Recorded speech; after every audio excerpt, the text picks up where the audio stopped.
All right, y'all. So I want to take a little time to talk about 2018. You know what I'm saying? It was a time in history, specifically a time in boxing, a period in which Terence Crawford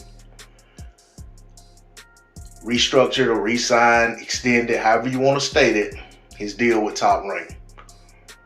There's a lot of conversation that's been had over the years, a lot of debates back and forth. This is a major talking point for those who want to speak on Terence Crawford's situation with Top Rank and, you know, use it as ammunition when they feel it suits.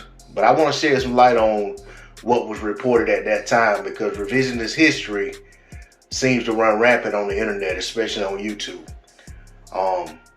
I didn't state these claims in 2018. I didn't write this story. This is what was reported by ESPN, who, as we all know, is in agreement with Top Rank. They have an exclusive deal for boxing, and Terence Crawford fell into that deal because he was part of Top Rank. But let me just speak. I'm gonna read the article. This is from Dan Rafel. This was back when he was a senior writer at ESPN. September 2018, September 6th to be more exact.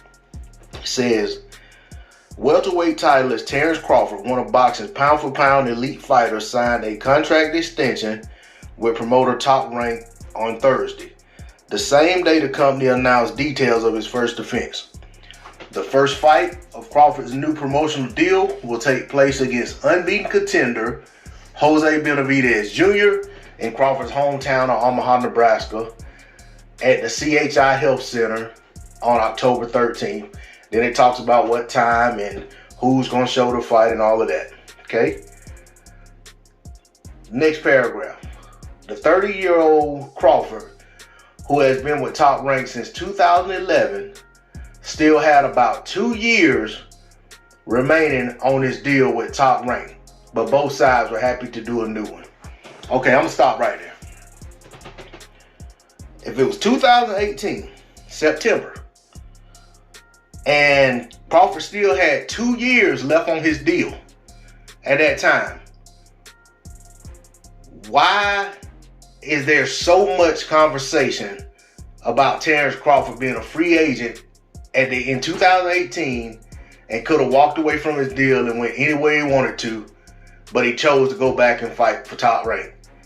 And even some people use that as a reason to crap on his lawsuit, to say, hey, he was in a position to get out, he stayed, he wanted it, he liked it, whatever. Okay, so, you know, that's that.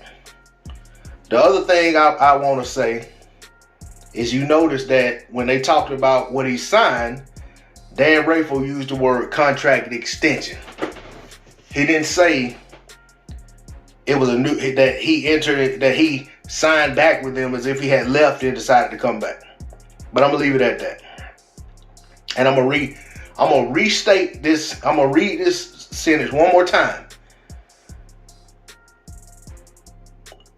The 30-year-old Crawford, 33-0 with 24 KOs, who has been with Top Rank since 2011, still had about 2 years remaining on his deal with Top Rank, but both sides were happy to do a new one.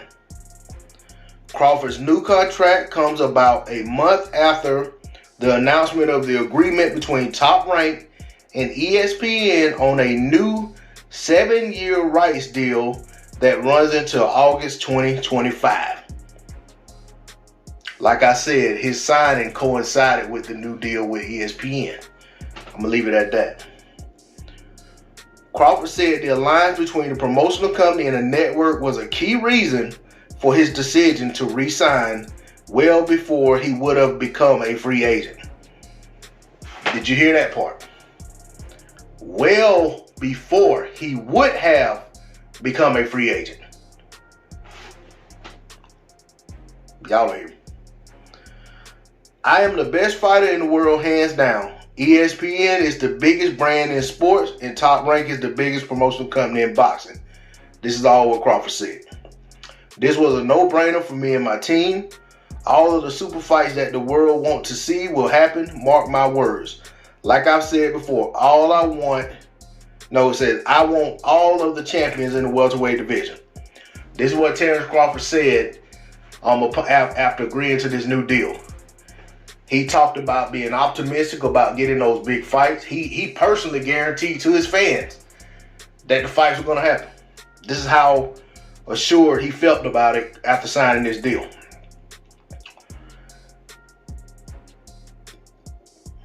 Then it says, that is likely complicated given that those fighters, such as title holders Errol Spence Jr., Keith Thurman, Danny Garcia, and Sean Porter, who fight for vacant belt on Saturday night. Okay, Sean and Danny will fight for a vacant belt, are aligned with Al Haymon's Premier Boxing Champions, which has deals with Showtime and Fox.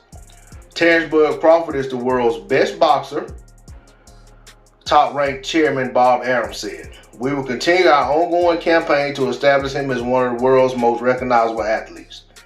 Okay, there's Bob openly committing that Top Rank is going to push to make Bud Crawford one of the world's most recognizable athletes. Not the most recognizable boxer, one of the most recognizable athletes in the world. That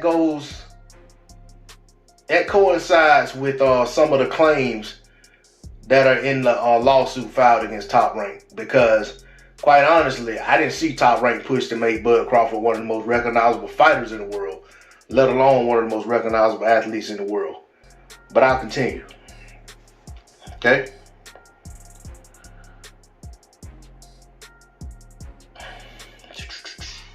Terms were not announced, but Crawford's minimum purses are more than $3 million, or more than the $3 million he earned for his last fight, a source with knowledge of the deal told ESPN. Without a doubt, this is one of the most lucrative deals for an individual fighter in the history of boxing, says Brian McIntyre. That's Bo Mac for those who don't know. Crawford's trainer and manager. The deal that I helped put together with Top Rank at ESPN is unprecedented in the modern boxing landscape. If you think you've seen the best of Terence Crawford, you ain't seen nothing yet. To all of the pretenders out there who want a piece of him, you'll get what is coming. They talking big stuff, but they sold it. This stuff didn't happen. You know what I'm saying? It never came to fruition, but they were selling it. With Top Rank and ESPN in our corner, we're going to make some of the biggest fights in the history of boxing. That didn't happen. We will continue to show the world that Terence Bud Crawford is one of the greatest fighters to ever lace up a pair of gloves. I think they showed that Terence Crawford is a great fighter for today. He has a way to go to get to that point. I don't know if his career is going to be long enough for him to be able to put that stamp on it. Crawford, a former lightweight world champion and former undisputed junior welterweight world champion, moved up to the welterweight division in his last fight and stopped Australia's Jeff Horn in the 9th round of a one-sided fight to win a title in the 3rd division on June 9th at MGM Grand. Okay, now it gets into what Crawford was doing, what he's done since he moved up to 47 at the time, which is only the one fight. It talks about that. I'm going to skip that. Okay, so then it goes on to say that, but Crawford will need top opponents to prove McIntyre's words true. And that's kind of goes with what I just said. And though Benavidez is undefeated, he's a heavy underdog. However, he is nothing if not game. Okay, it talks about Benavidez and Crawford. Talks about where Benavidez is from. This is what Crawford had to say about the fight. No. This is what Benavidez said about fighting Crawford. I'll put that in there, give Benavidez a little shine. This fight is the fight I've been calling for. And now he will get the chance to see what it's like to be in the ring with a real champion.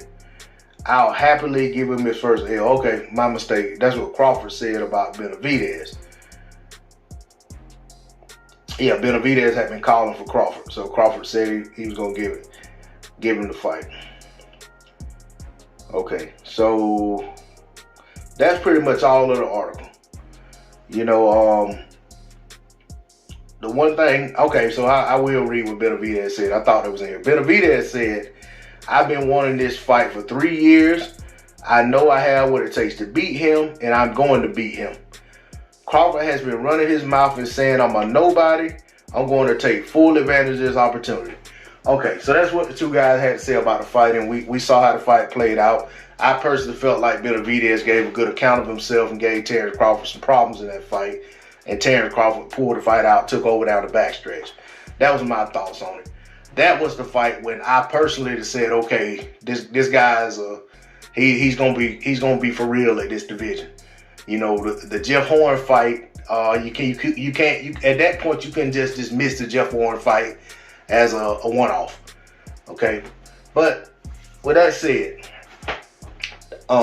you know, I've gone through this article.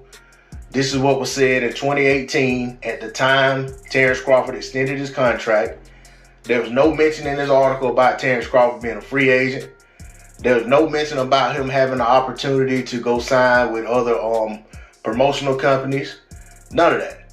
Now, I've seen articles out there that say, you know, with the Zone, the Zone and PBC having all this money, Terence Crawford stays put with Top Rank.